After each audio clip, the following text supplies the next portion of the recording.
that introduction and for having me here. And thank you to the Center for American Progress. I wanted to come here, frankly, because we haven't agreed on every single issue in the past, so I'm really grateful for the opportunity. It is a coincidence of scheduling that I find myself giving this talk a few days after the United States took military action in Iran, 2 days after the elections in New York, and the day before the Senate likely votes on President Trump's big, beautiful bill. But all of that helps clarify why I feel the need to do this speech in the first place. Put plainly, as a CIA officer and Pentagon official by training, I believe that the single greatest security threat to the United States is not coming from abroad. It's the shrinking middle class here at home. I believe deep in my bones that if we lose our middle class, and by association, the American dream, we will lose our democracy and eventually our country. This is the existential threat. As a national security professional, what do you do when there's an existential threat to your country? You get to work on a war plan. You face up to what's not working, you change course, and you ruthlessly pursue the economic security that's critical to our survival. So in short, leaders have a responsibility to respond, to chart a path forward, and to not just complain from the sidelines. Earlier this year, I had the opportunity to give the rebuttal to the State of the Union. I said that most Americans share 3 core priorities: a strong economy, a strong national security, and a resilient democracy. Those are 3 of our most basic tenets as Americans. Later this year, I'll give 2 other speeches, one on security and one on democracy. But today, I want to lay out what is an economic war plan. Because any successful vision of America must start with an economy that works for everyone. Okay, so back during my war planning days at the Pentagon, the first thing we did was lay out the specific problem we are trying to solve. The middle class is shrinking. That's not a political statement, that's a fact. In the years after World War II, the middle class exploded. But over the last 50 years, the share of Americans in the middle class has fallen by nearly 20%. And the total wealth and power held by the middle class has been cut in half. Add to this inflation, and it is clear why people are frustrated. In 2025, money and opportunity is skewed towards those who already have it, not those who are striving for it. Middle-class families, blue-collar folks, young people, we all can feel that something is off. We're all questioning whether the American dream will be an American reality for us and for our kids. This core issue unites all of us, moderates, progressives, and everything in between. And that unity is critical if we ever hope to succeed in a plan. Things aren't off because Americans have stopped working hard. It's because government hasn't lived up to its side of the great American deal. That deal, which we all automatically signed up to, is this: government has the responsibility to set the conditions for success, and the American people have the responsibility to work hard to achieve it. That deal is failing because politicians from both parties strayed from ruthlessly expanding the middle class. They've been lured by special interests, their own re-elections, and niche issues that have more to do with themselves. And it's been compounded by the bitter fighting that goes on every day between Democrats and Republicans. The result being, even as the economy has changed a lot since World War II, our government has not kept up. The things you need to succeed, your job, your school, your healthcare, are outdated and broken. And if the election in November told us anything, it's that it's not just Trump voters who are frustrated with the government. It's Americans across the board. As a senator from Michigan who just won on the same ballot as President Trump, I've seen this frustration firsthand. Michigan literally invented the middle class, the very basic idea that you could work at an auto plant and afford the car you were building. But today, Michigan is also a place where people feel like it's harder and harder to get in and stay in the middle class. Let's take my town of Holly, Michigan. It's full of people who aren't doing as well as their parents and their grandparents. They can't provide for their kids what was provided to them. Dad worked at the Ford engine plant and could afford a fishing cabin up north, but his son can't afford one. Dad could take his kids to Disneyland, but the son can't take his kids on vacation. Down the street from Holly is Flint, Michigan, where it's gotten harder to get in the middle class in the first place. And this is the thing that many Democrats have, quite frankly, lost touch with. When you can't provide for your kids, you feel anger, you feel shame, you lose your dignity, and you look for something or someone to blame. That anger, that suspicion among Americans, that right there is what I mean by an existential threat. Because in a multiracial, multi-ethnic democracy like ours, when people don't feel like they can get ahead, when the system is rigged against them, they start blaming people who don't look like them, or who sound different, or who pray different. It's how we begin to tear each other apart from the inside. So in order to attack that threat, we need to get government back to the basics of what it was designed to do. And to me, those fundamentals are the following: jobs that pay enough to save every month, schools that prepare kids for those jobs, a home you can call your own, safety and security from fear, energy to power our lives and an environment to pass on to our kids, and healthcare you can actually afford. This economic war plan aims not just to fix these systems or nibble around at the margins, but to rebuild them. And as a Democrat, if we have to slaughter some sacred cows to do it, then so be it. Okay, so let's get to it. At the Pentagon, once you identify the problem you're trying to solve, you lay out how you're going to attack it. For this economic war plan, there are 5 lines of effort we should pursue. First, jobs. We need to help every American who is willing to work for it achieve economic security. Imagine the middle class is like a ship at sea. For the better part of 30 years, it's been taking on water as the middle class has shrunk, and now it's about to hit a Category 5 hurricane in the form of artificial intelligence. Artificial intelligence has the potential to change our economy more than the internet did. Think about that. Productivity will go up and jobs will be gained, but jobs will also be lost.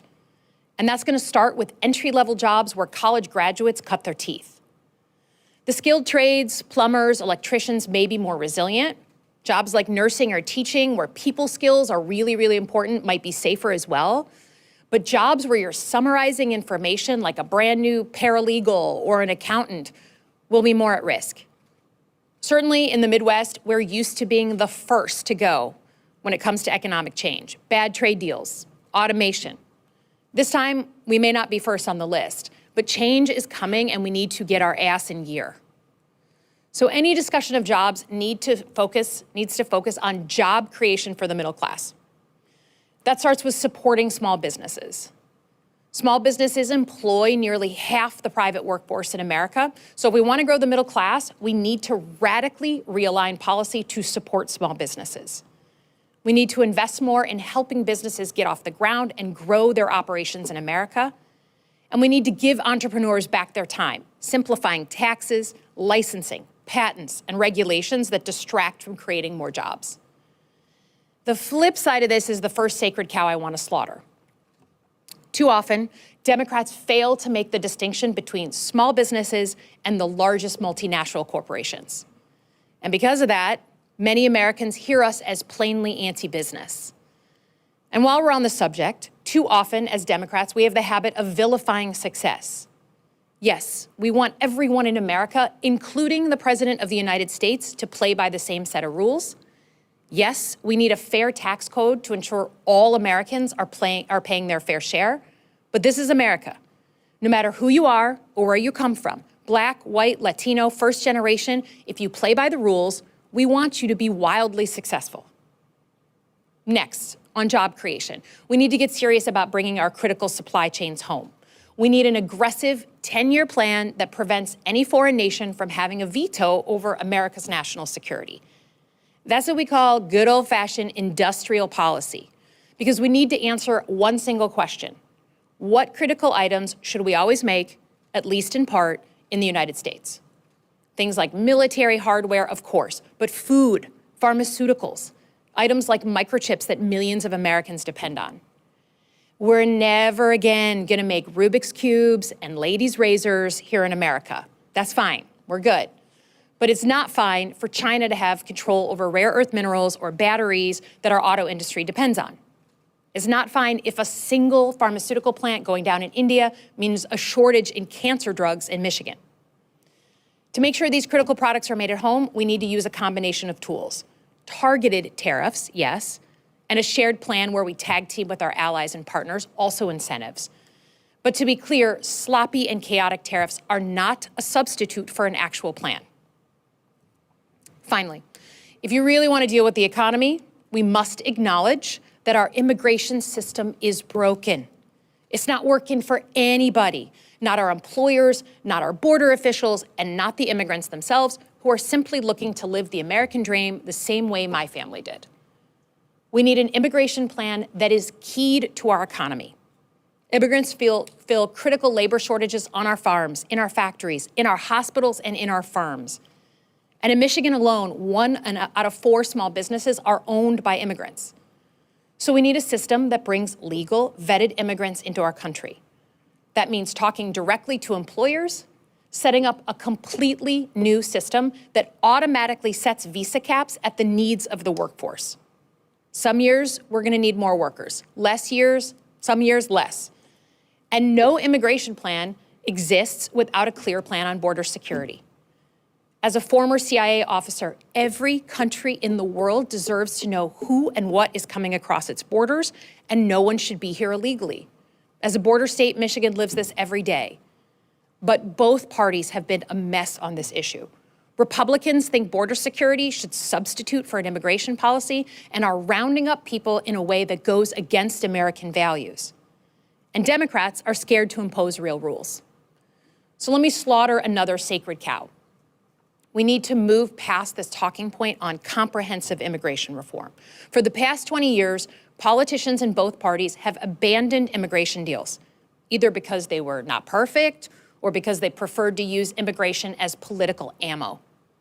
We need big, bold change to fix a broken system. But at this point, that can be in one bill or spread across 5 bills. I will work with any adults I can find who are actually interested in making some kind of progress on immigration. But it doesn't matter how many jobs we create if those jobs don't pay enough to allow you to save every month and make it to the middle class. All across the country, people are working 2 or more jobs just to make ends meet. We need an economy where every American can do 1 job, full-time, good benefits, and live a stable life. As workers increase their productivity, employers should make sure that they share in the wealth of the good years. And there should be consequences for corporations if they don't. If a global company is paying its full-time workers so little that they need federal benefits like Medicaid or food stamps, that's not a living wage. And that company should lose eligibility for tax incentives. The government shouldn't give big tax breaks to big companies and then have to pay again to keep their employees from going hungry. That's double dipping. It makes the taxpayer pay twice for corporate greed, and it's got to stop. And while we're talking about employers and employees, I've heard some people cast union labor as a problem or a roadblock to progress. Those folks are dead wrong. Unions were invented because of corporate exploitation, and every worker in America should have the right to join a union if they want. It is not by accident that we're back in an era of increased interest in unions. Now, our unions need to become more nimble. They can't live in the past. But if you're a large corporation worried about unionization, I suggest you focus a bit more on taking care of your workers with good wages and good benefits. Okay, so I've talked about jobs in this brave new world. Next, our second line of effort is we need schools that prepare our kids for the jobs of the future. The middle class won't mean much if Americans with a public school education can't get in. We've mentioned how AI is going to radically change our world. It's therefore a good time to radically change our schools, from community college and trade schools to 4-year colleges to K-12 schools. Let's talk about those one by one, starting with killing another sacred cow. In America, you don't have to go to college to be successful. I see this every day. We live this every day in Michigan, where our skilled trades, operating engineers, pipe fitters, in many cases are making a lot more than our college graduates. Making a living using your hands is a worthy path. Some Democrats give that lip service, but it's time to put our money where our mouth is. We need to invest heavily in certification programs, community colleges, trade schools, and apprenticeships. Key to that is taking a stick of dynamite to our federal workforce training programs. Just blow it up. Right now, workforce training is spread across 40 different programs in 14 different agencies. We have to align all those programs around one goal: training and retraining people for a future economy. In that future economy, four-year colleges and universities will still play an important role. We want America to be the world's leader in research and development. America should be the country inventing the next GPS or the cure for cancer and spin off 1 million different businesses in the process. And by the way, if we don't, China will. So we need to do the opposite of what President Trump is doing and strategically invest in university research. But if we're going to do that, we have to hold our universities to their end of the bargain and keep their education accessible. Because for many middle-class Americans, these universities have crossed the line from expensive to not worth it. That means guardrails on costs and student loans to make college more affordable. Now, all of this starts with K through 12 education. Let's state the obvious. We need to recruit and pay teachers better. We need to reduce class sizes. We need to drastically update our curriculum, especially in science and math. And we need to thoughtfully introduce AI into schools, balancing the need to prepare young people with the need to develop good old-fashioned critical thinking skills. But as we increase technology in schools, we also have to acknowledge where technology is already harming our kids. Too many students are lagging in the people and problem-solving skills that will be even more valuable in the future economy, and that's largely because of social media and cell phones. To that end, we should ban cell phones in every K through 12 classroom in America. Congress and the courts should hold social media companies accountable for using algorithms that get our kids addicted to extreme content. Rules of the road for AI are absolutely vital. Because if we've learned anything from the internet revolution, the tech industry will not police itself. Next line of effort, housing. There is nothing more foundational to being an American than owning your own home. When my great-grandfather immigrated to this country, owning property was how he judged whether or not he had achieved the American dream. But today, that dream is even less affordable than ever. In 2005, the price of a new home was $140,000 on average. Today, it's over $500,000. Problem started in the 2008 recession. Builders stopped building so many homes. Decade later, COVID hits. Everyone wants to move, spurring demand. Add inflation to that, and voila. Americans of all stripes can't buy their first home or a bigger home for their growing families. Today, the average American doesn't buy their first home until they're 40, and if they're lucky. That is not a good story. But there's something we can do. We need to declare a housing emergency and spur the building of about 4 million homes to catch up with need. If our political system was healthier, we would be obsessively talking about this issue every day. But we're not. In the President's State of the Union, there wasn't a single word about any housing policy, and there's not a significant proposal on home ownership in his big, beautiful bill. The single biggest thing holding us back is overlapping and outdated housing regulations. Seems wonky, but individual rules may have been enacted for good reason, with good intentions, but when they pile on top of each other, those rules make it nearly impossible to build homes, especially the single-family homes for the middle class. So we need to slaughter another sacred cow and take responsibility for how overregulation can halt work on really important issues. We need to streamline regulations that hold back builders from constructing homes. Federal and state programs, but also incentives for communities to change zoning laws that prevent construction. I know this concept of overregulation is being discussed a lot now in Democratic circles. That is good. But the economic war plan needs to measure concrete success by the number of homes built, not by the process we use, or as we say at the Pentagon, to admire the problem. Now, let's take energy. We need an all-of-the-above energy plan, and we need to pursue it now. We all know we're using a lot more energy. Modern-day life is demanding it. But in the last 3 years, electricity prices have risen by 13%, faster than inflation. It's a crisis that is sparing no one, and I hear about it constantly back home. And AI is only going to make a spike in demand. If we don't plan now, in a matter of years, we're going to see things like rolling brownouts and blackouts because we don't have enough energy, and more Americans simply won't be able to afford their utility bills. What's the point of having a house if you can't keep the lights on? What we need is not a renewable plan or a fossil fuel plan. It's an all-of-the-above energy plan. Natural gas, since it's not feasible to meet growing demand without it, but also other forms, nuclear, batteries, renewables like wind, solar, and hydropower, and all the new stuff that's still in development, from fusion to biofuels. We need it all. And anyone who tells you that we should scrap certain types of energy because it's woke doesn't actually give a crap about your costs. They care more about scoring political points and funding, frankly, their own reelection. Last, climate change is upon us. Even my Republican colleagues will admit that behind closed doors. And we need to expand the coalition of citizens working to mitigate climate change. But here I need to slaughter another sacred cow. The way some Democrats approach climate change is elitist. You're either with us or against us. In the 2000s, climate change was a theoretical thing, but today it's here in the form of extreme weather that is disproportionately hitting middle-class pocketbooks. By continuing to use climate change as a purity test, we're excluding people who are now inclined to join the cause.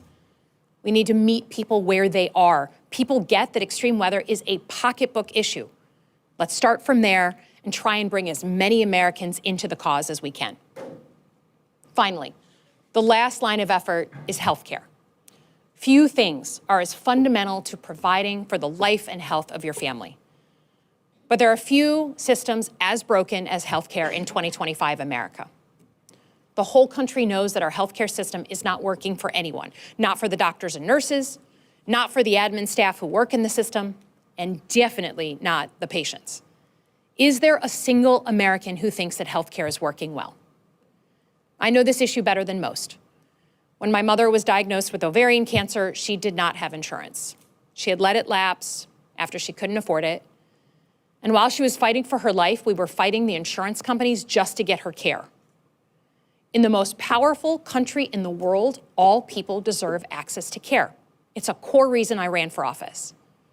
Tomorrow, President Trump and the Republicans are going to try and finish the job they started during Trump's first term, cutting your health care.